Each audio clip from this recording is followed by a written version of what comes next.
What up, you guys? Gabe here, Gabe Ryder, chilling with Naudi Aguilar Functional Patterns. Now, Naudi Aguilar trains people functionally for their specific sport, which means we're going to do exercises that correlate to the golf swing, okay? Naudi doesn't have me in here doing bicep curls because show me where the bicep is being used in the golf swing and show me how that sequence is being used in the golf swing. It won't work, people. All right, it doesn't help, right? So, Naudi, what exercise are we going to do today, and how does this relate to the golf swing, and what muscles are we using? We're going to do a transverse medicine ball throw, and it's going to be working the transverse plane muscle systems, which are mainly going to be centered around the oblique system. So we're going to have an anterior oblique here, anterior oblique is going to be an external oblique here, internal oblique here, and then we're going to be working an adductor while we're doing a rotational medicine ball throw. So I'm going to have Gabe actually facing you guys from this position here. All right, let's go about hip width apart, Gabe, or why am I calling you Dave? Okay, Gabe. My name's Gabe, Naudi. I've known you for 3 weeks now. Hey, man, we get my ass kicked all day today, man. You gotta give me a break here. Okay. So I'm having Gabe just stand right there with his feet about shoulder width apart. I'm going to be throwing the ball to him. He's going to be involving a rotational trunk toss as he's going over. This is going to be very beneficial for you golfers that are trying to build that rotational power in your swing. So I'm going to throw this bad boy to him.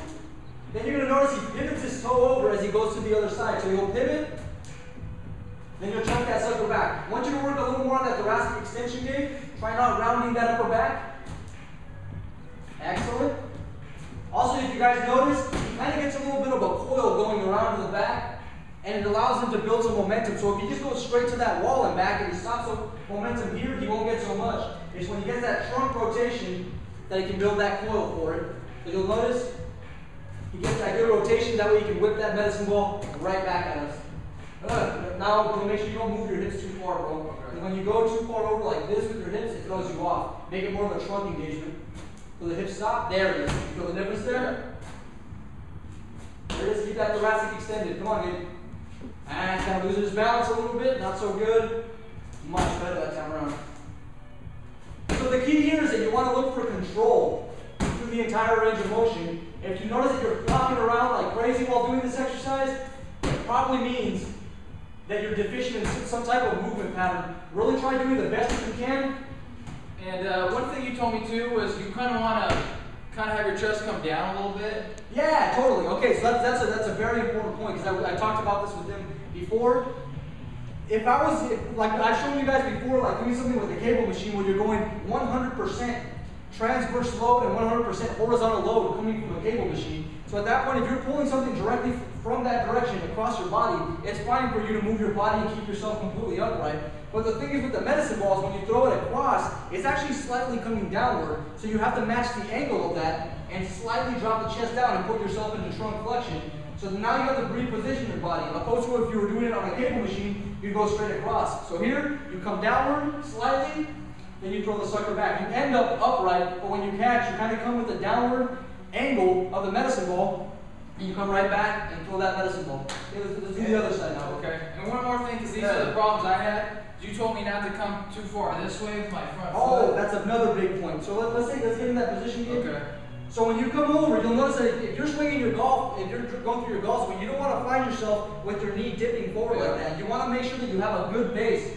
So you'll almost want to sit back on that hip. As you throw the ball over, you want to sit back on that hip to where that knee is about over the ankle. If it starts doing this, you're not going to be very effective and your obliques won't get that workout that you're looking for. We're trying to develop those muscle systems that specifically are involved when you're doing that golf swing. Let's do the other side again.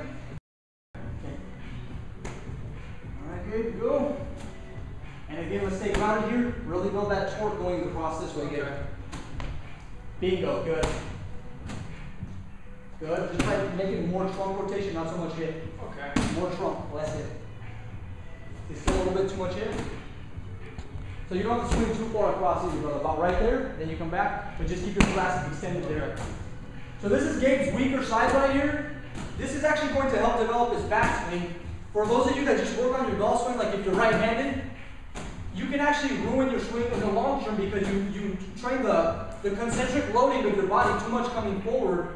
And if you don't train the opposite motion, it's going to ruin that backswing. So right here, he's training the backswing more than anything, getting that flexibility in that oblique system so we can really get a good coil out of his body. Let's go 2 more, Gabe. Good, keep that thoracic extended. Fantastic, that was your best rep. That was really good. So yeah, I'm always, most of the time when I'm here working out with Naudi, I'm working on my weak side, which basically like my left-handed swing because I'm righty. So that's where I've been noticing the most significant improvements is when I'm strengthening my weaker side of my body. So as you can see, I'm a little winded right here. Just training everything, training obliques, learning how to utilize the glutes, which correlates exactly to the golf swing. So training functionally, which Naudi Aguilar teaches. Go check out his website, functionalpatterns.com, YouTube, and thanks for watching. Let us know what other exercises you guys want to see, and we'll keep uploading them. Thanks for watching.